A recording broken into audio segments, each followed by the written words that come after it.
अस्सलामुअलैकुम वरहमतुल्लाहि वबरकातुहू। मैं हूँ आपका मेज़बान मोहम्मद शाहिद रहमानी। आज मुर्खा 7 अगस्त है। पेश है दूरबीन की ताज़ा तरीन पेशकश। आज दूरबीन के अहम मौज़ूआत हैं।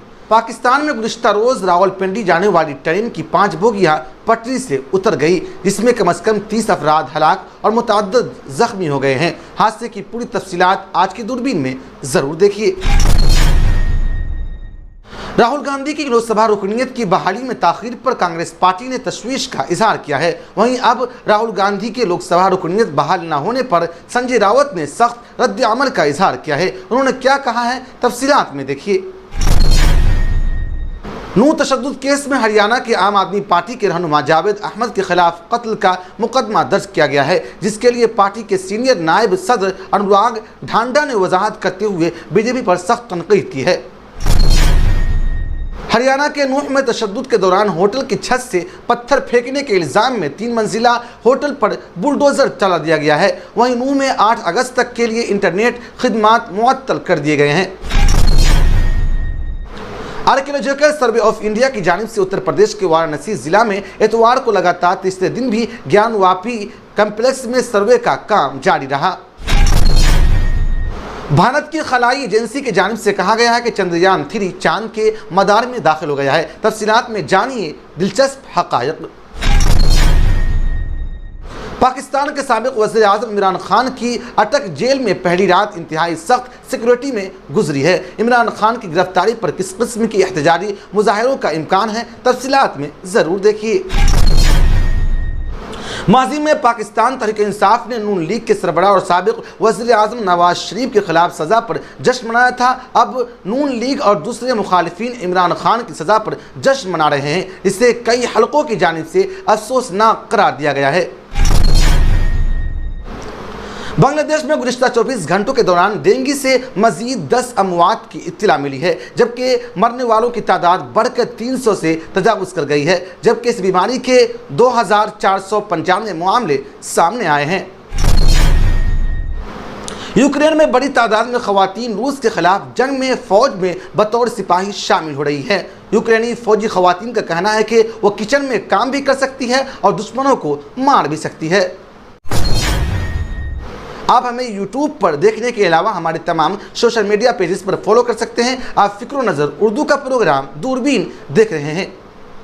पाकिस्तान में इतवार को रावलपिंडी जाने वाली ट्रेन की 5 बोगियों के पटरी से उतरने से कम से कम 30 अफराद हलाक और मुतअद्दिद ज़ख्मी हो गए। हज़ारा एक्सप्रेस कराची से रावलपिंडी जा रही थी। नवाब शाह के इलाके सरहारी रेलवे स्टेशन के करीब हादसे की शिकार हो गई। पाकिस्तान रेलवेज के डिप्टी सुपरिटेंडेंट महमूदुर रहमान ने तस्दीक की है कि तबाहशुदा बोगियों में कम से कम 30 लाशें निकाली गई है, जबकि 80 के करीब ज़ख्मियों को अस्पताल मुंतकिल किया जा रहा है। हादसे के बाद आम शहरी भी बचाव के काम में शामिल थे। रहमान ने कहा कि फिलहाल बचाव के काम और पटरी से उतर जाने वाले डब्बों से लोगों को निकालने पर तवज्जो मरकूज है। उन्होंने मजीद कहा है कि हादसे की वजह की तहकीकात की जा रही है। काबिल जिक्र यह है कि ताज़ा तरीन हादसा कराची से सियालकोट जाने वाली अल्लामा इकबाल एक्सप्रेस की 3 बोगियां पटरी से उतरने के 1 रोज़ बाद पेश आया।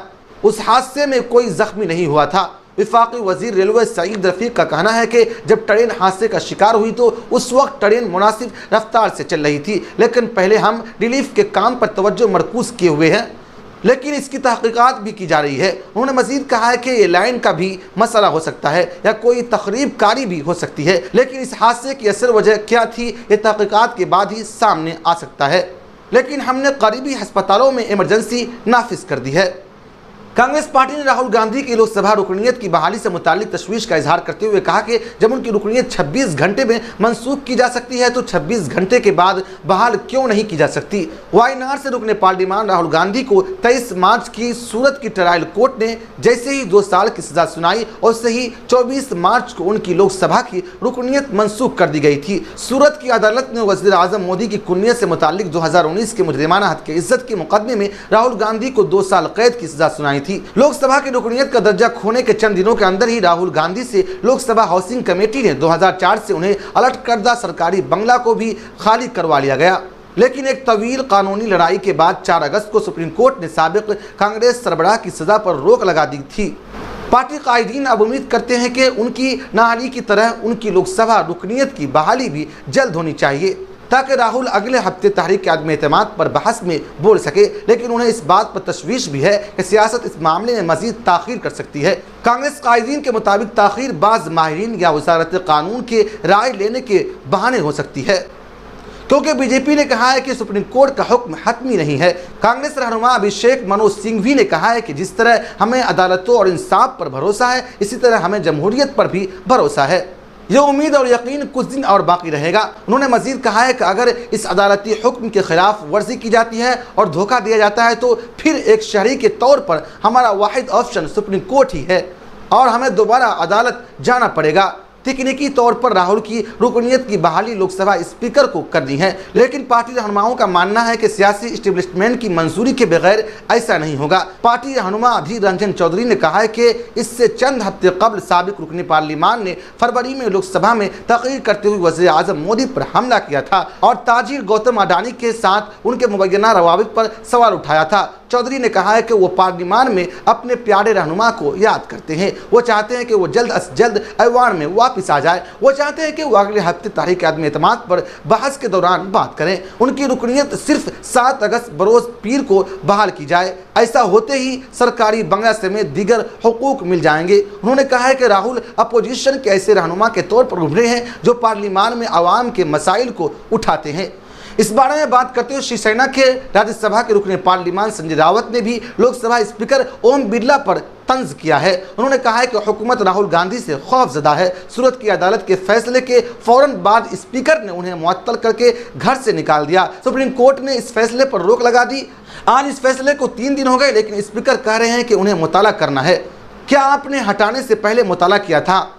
आज आप क्या कर रहे हैं? क्या आप इस मौजू पर PhD करना चाहते हैं? रावत ने कहा है कि उन्हें समझ में नहीं आ रहा है कि राहुल गांधी को सूरत की ट्रायल कोर्ट ने क्यों कसूरवार ठहराया। हाई कोर्ट ने क्या किया? हाई कोर्ट को इस फैसले पर मौक़िफ़ इख्तियार करना चाहिए था, लेकिन गुजरात में किसी भी अदालत को आइन और इंसाफ से कोई सरोकार नहीं है। ख्याल रहे कि राहुल गांधी को सूरत के ट्रायल कोर्ट के इस मामले में कसूरवार ठहराए जाने और 2 साल की सज़ा सुनाए जाने के बाद लोकसभा से नाअहल करार दिया गया था। नूर तशद्दुद केस में हरियाणा के आम आदमी पार्टी के रहनुमा जावेद अहमद के खिलाफ कत्ल का मुकदमा दर्ज किया गया है, जिसके लिए पार्टी के सीनियर नायब सदर अनुराग ढांडा ने वजाहत करते हुए बीजेपी पर जवाबी हमला किया है। उन्होंने कहा है कि हरियाणा के लोगों ने बीजेपी को यकसर मुस्तरद करना शुरू कर दिया है। इसे बीजेपी एक साजिश रचाना चाहती है और समाज को तकसीम करने का काम कर रही है। आज पूरा मुल्क जानता है कि फसादात कौन भड़काता है और उसके बाद झूठी FIR दर्ज करके दूसरी पार्टी के रहनुमाओं को फंसाने का काम करता है। सवाल उठाते हुए ढांडा ने कहा है कि इस बात की इंक्वायरी होनी चाहिए कि फसादात होने से पहले बड़ी तादाद में पुलिस अहलकारों को जगह से हटाकर VIP ड्यूटी पर क्यों लगाया गया। कई आला अफसरान की छुट्टियां मंजूर कर ली गई। एजेंसी ने वज़ीर आला को एक रिपोर्ट भेजी थी जिसमें इस वाक़े के बारे में बताया गया था कि वज़ीर आला ने इसे क्यों नज़रअंदाज किया। उसकी जांच होनी चाहिए कि उसके पीछे वज़ीर आला का हाथ है या बीजेपी के दीगर रहनुमाओं का हाथ है। आपको बता दें कि आम आदमी पार्टी जावेद अहमद को 31 जुलाई को सोना में नरनकारी चौकी के करीब बजरंग दल के कारकुन प्रदीप कुमार के कत्ल का मुलजिम बनाया गया है। 2 अगस्त को पुलिस चौकी में FIR दर्ज कराई गई है। अनुराग ढांडा ने मजीद कहा है कि जावेद अहमद के खिलाफ झूठी FIR दर्ज कराई गई है जो हमारी पार्टी के रहनुमा हैं, जबकि जावेद इस जगह से तकरीबन 100 या 150 किलोमीटर दूर था जहां ये वाक़या पेश आया। इसके पास उसका मुकम्मल सबूत है और उसके पास मोबाइल लोकेशन भी है। हमने ये तमाम सबूत पुलिस के सामने भी रखे हैं। हम चाहते हैं कि मुकम्मल तहक़ीक़ात हो और तहक़ीक़ात का सही नतीजा निकले। हरियाणा के नूह में तशद्दुद के बाद हुकूमत और पुलिस की कार्रवाई जारी है। नूह तशद्दुद के बाद ज़िलाई इंतज़ामिया उन इमारतों के खिलाफ कार्रवाई कर रही है जहां से पत्थर फेंकने का इल्ज़ाम आयद किया गया था। नूह में इतवार की सुबह सारा रेस्टोरेंट पर बुलडोजर चला दिया गया। सारा रेस्टोरेंट की 3 मंजिला इमारत ज़मीन दोज कर दी गई। दरअसल 31 जुलाई को ब्रिजमंडल शोभा यात्रा के दौरान 2 ग्रुपों के दरमियान तशद्दुद के दौरान इस होटल से पत्थर फेंकने का इल्ज़ाम था। इस दौरान ज़िलाई इंतज़ामिया के अफसरान के अलावा बड़ी तादाद में सिक्योरिटी फोर्सेस की तैनात किया गया था। इसके अलावा नूह में सुबह 9 बजे से दोपहर 12 बजे तक तकरीबन 3 घंटे के लिए कर्फ्यू में नरमी की गई। साथ ही ज़िला नूह में इंटरनेट सर्विस पर पाबंदी को 8 अगस्त तक बढ़ा दिया गया है। नूह तशद्दुद केस में अब तक ज़िला में 104 FIR दर्ज की गई है और 216 लोगों को गिरफ्तार किया गया है। हरियाणा के नूंह में 31 जुलाई को ब्रिजमंडल यात्रा के दौरान दो ग्रुपों के दरमियान पुरतशद्दुद तसादुम में 6 लोगों की मौत हो गई। इस तशद्दुद की चिंगारी रियासत के कई अजला में भड़क उठी, जिसके पेश नज़र तशद्दुद से मुतासिरा अजला में दफ़ा 144 नाफिज कर दी गई है। इसके साथ ही तशद्दुद पर काबू पाने के लिए 4 अजला में इंटरनेट सर्विस बंद कर दी गई है। इससे कब्ल तशद्दुद से मुतासिरा इलाकों में इंटरनेट सर्विस 5 अगस्त तक मुअत्तल कर दी गई थी। अब हुकूमत ने हफ्ते की रात एक हुक्म जारी करते हुए नूंह में इंटरनेट सर्विस 8 अगस्त तक बंद कर दी है। आर्कियोलॉजिकल सर्वे ऑफ इंडिया ने उत्तर प्रदेश के वाराणसी जिला में इतवार को लगातार तीसरे दिन ज्ञानवापी कम्प्लेक्स में सर्वे का काम शुरू किया। दरियासना मुस्लिम फरीक ने इस अमल से अलहदगी का इंतबा देते हुए इल्ज़ाम लगाया कि सर्वे के हवाले से झूठी खबरें फैलाई जा रही हैं। सरकारी वकील राजेश मिश्रा ने बताया कि ASI ने इतवार को मुसलसल तीसरे दिन सर्वे का काम शुरू किया। सर्वे टीम सुबह 8 बजे ज्ञानवापी कैंपस में दाखिल हो गई। सर्वे का काम शाम 5 बजे तक जारी रहा। दोपहर में 2 घंटे खाने का वक्फा हुआ। हिंदू फरीक के वकील सुधीर त्रिपाठी ने सर्वे के लिए अहाते में दाखिल होने से पहले सहाफ़ियों को बताया कि सर्वे का काम तीसरे दिन शुरू हो रहा है। उन्होंने बताया कि हफ्ते को सर्वे के लिए DGPS समेत कई मशीनें इस्तेमाल की गई और इतवार को रीडार के इस्तेमाल का इम्कान है। त्रिपाठी के मुताबिक हिंदू और मुस्लिम दोनों पार्टियां अब तक किए गए सर्वे से मुतमईन हैं। दरियासना अंजुमन इंतजामिया मस्जिद कमेटी के ज्वाइंट सेक्रेटरी ज्ञानवापी मस्जिद के मुतवल्ली सैयद मोहम्मद यासीन ने कहा है कि सर्वे के हवाले से सुप्रीम कोर्ट के हुक्काम के बाद मुस्लिम फरीक ने दूसरे दिन भी सर्वे में हिस्सा लिया और गुज़िश्ता कल भी इसके वकीला सर्वे में मौजूद रहे। लेकिन सर्वे को लेकर जिस तरह की बेबुनियाद बातें फैलाई जा रही है, अगर उन पर रोक नहीं लगाई गई तो मुस्लिम फरीक दोबारा सर्वे का बाइकाट कर सकता है। यासीन मलिक ने इल्ज़ाम लगाया कि हफ्ते के रोज़ सर्वे के दौरान मीडिया के एक हिस्से ने ये अफवाह फैलाई कि मस्जिद के अंदर मस्जिद के तहखाने में मूर्तियाँ, त्रिशूल और कलश मिले हैं, जिससे मुस्लिम बिरादरी को तकलीफ पहुंची। उन्होंने कहा है कि अगर इस तरह की हरकतों पर रोक नहीं लगाई गई तो मुस्लिम फरीक एक बार फिर सर्वे का बाइकाट कर सकता है। ख्याल रहे कि सुप्रीम कोर्ट ने जुमा के रोज़ ज्ञानवापी मस्जिद इहाते के ASI सर्वे पर रोक लगाने से इनकार कर दिया था। कबल अजी हाई कोर्ट की जानिब से इसी मुतालबे पर मुस्लिम फरीक की दरख्वास्त मुस्तरद किए जाने के बाद जुमा को इहाते में सर्वे की कार्रवाई शुरू की गई। सर्वे के पहले दिन मुस्लिम फरीक ने इसका बाइकाट किया था। भारत की खलाई एजेंसी ने कहा है कि चंद्रयान 3 चांद के मदार में दाखिल हो गया है। चंद्रयान 3 मशीन एक खलाई जहाज, चांद गाड़ी और रोवर के साथ 14 जुलाई को चांद की जानिब भेजा गया था। यह मशीन 23 या 24 अगस्त को चांद की सतह पर अपनी चांद गाड़ी और रोवर उतारने की कोशिश करेगा। अगर ये मशीन कामयाब हो गया तो भारत दुनिया का वो पहला मुल्क होगा जो चांद के कुतुब जुनूबी हिस्से पर उतरेगा। चांद के इस हिस्से के बारे में अब तक सबसे कम मालूमात इकट्ठा की जा सकी है। यूँ भारत दरअसल अमेरिका, साबिका सोवियत यूनियन और चीन के बाद चांद पर कामयाबी से उतरने वाला चौथा मुल्क बनेगा। चंद्रयान 3 खलाई जहाज़ के एक हफ्ते से ज़ायद ज़मीन के मदार में चक्कर लगाने के बाद उसे मंगल के रोज़ एक लिस्लिंग शॉट मैन्यूवर यानी पूरी कुव्वत से चांद के मदार की तरफ भेजा गया है। तवक्को की जा रही है कि चांद पर जाने के भारत के प्रोग्राम का यह तीसरा मिशन चंद्रयान 3 अपने पहले 2 मिशंस की नताइज की रोशनी में कामयाबी हासिल कर पाएगा। ये भारत का तीसरा मिशन है जिसे मुल्क के पहले चांद पर जाने के मिशन के 13 साल बाद भेजा गया है। इससे कबल 2008 में चांद की जानिब मुल्क का पहला मिशन भेजा गया था। भारत चांद पर जाने की ख्वाहिश रखने वाला वाहिद मुल्क नहीं, अब आलमी सतह पर इस हवाले से दिलचस्पी बढ़ रही है। साइंसदानों का कहना है कि चांद के बारे में समझने के लिए अभी बहुत कुछ बाकी है। इसे अक्सर खला के मरकज़ी दरवाजे के तौर पर बयान किया जाता है। तहरीक इंसाफ के चेयरमैन इमरान खान को तुषाखाना केस में कसूरवार करार देते हुए 3 वर्ष कैद की सज़ा सुनाए जाने के बाद उन्हें लाहौर में अपनी रिहाइशगाह से गिरफ्तार किया गया। इस फैसले से उनके सियासी मुस्तकबिल के बारे में गैर यकीनी सूरत हाल पैदा हो गई है और मुल्क के मुख्तलिफ हलकों में इस बारे में शुकूक व शुबहात का इजहार किया जा रहा है। क्या पाकिस्तान में सियासतदानों का मुस्तकबिल तारीख ही रहेगा? 2022 में इमरान खान की हुकूमत को तहरीक अदम एतमाद के जरिए ख़त्म कर दिया गया था। ताहम उनकी जमात तहरीक इंसाफ अब भी सबसे बड़ी अपोजिशन जमात है। इमरान खान को जिन इल्ज़ामात में कवानीन के तहत गिरफ्तार किया गया है वो किसी भी सियासतदानों के सियासी कैरियर को ख़त्म करने और उससे इलेक्शन में हिस्सा लेने के लिए नाहल करार देने का सबब बन सकते हैं। माहिरीन का कहना है कि संगीन नताइज के तौर पर इमरान खान अपनी पार्टी की सरबराही भी खो सकते हैं।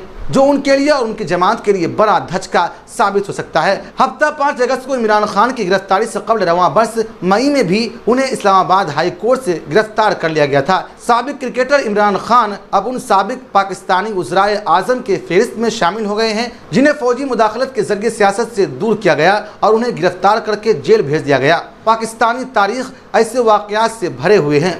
इमरान खान की इस बार की गिरफ्तारी मई में उनकी गिरफ्तारी से मुख्तलिफ है। तब उनके हिरासती हालात अब के मुकाबले में मुख्तलिफ थे।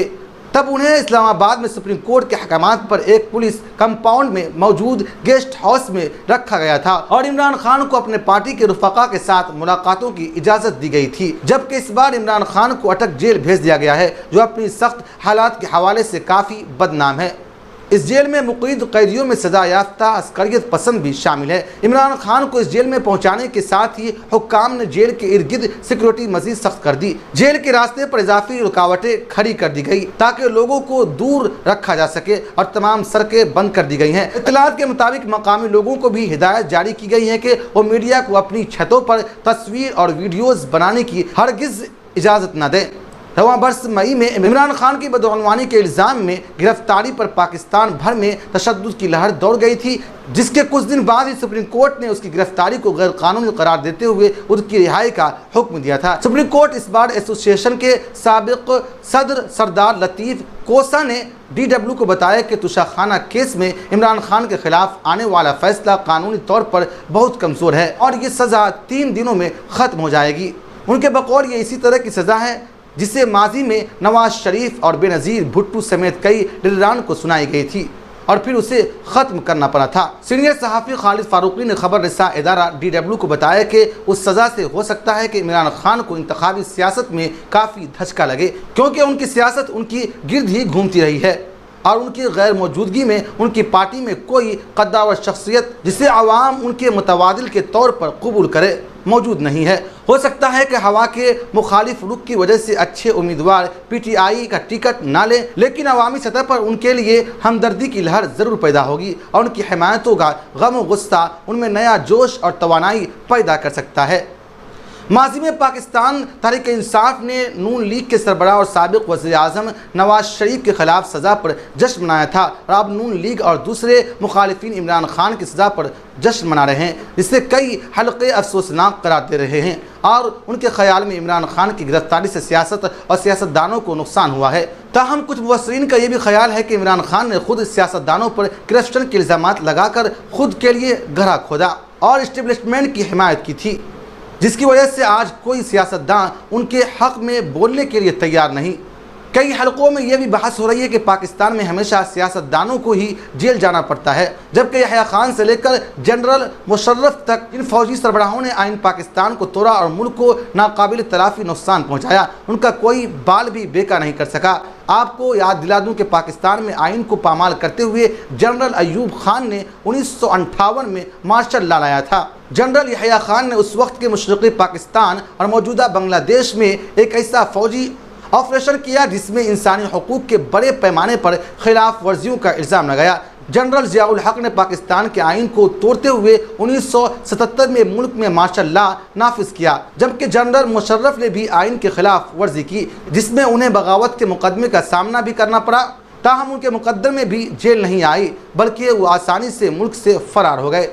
बांग्लादेश में गुज़िश्ता 24 घंटों के दौरान डेंगू से मजीद 10 अमवात की इत्तला मिली है, जबकि मरने वालों की तादाद 300 तजावुज़ कर गई है। जबकि इस बीमारी के 2495 मामले सामने आए हैं। वजारत सेहत ने इत्तला दी है। वजारत सेहत ख़ानदानी फलाह बहबूद के तहत मुल्क के directorate general of health service के आदाद-ओ-शुमार के मुताबिक इस साल अब तक मुल्क में तस्दीक शुदा इन्फेक्शन की कुल तादाद 63,968 हो गई है, जबकि जनवरी से अब तक मरने वालों की तादाद 303 हो गई है।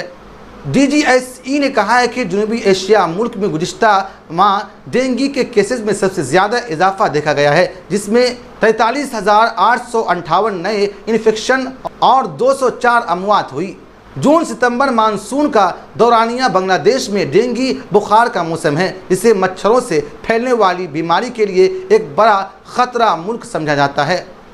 यूक्रेन में बड़ी तादाद में ख़वातीन रूस के ख़िलाफ़ जंग में फ़ौज में बतौर सिपाही शामिल हुई हैं।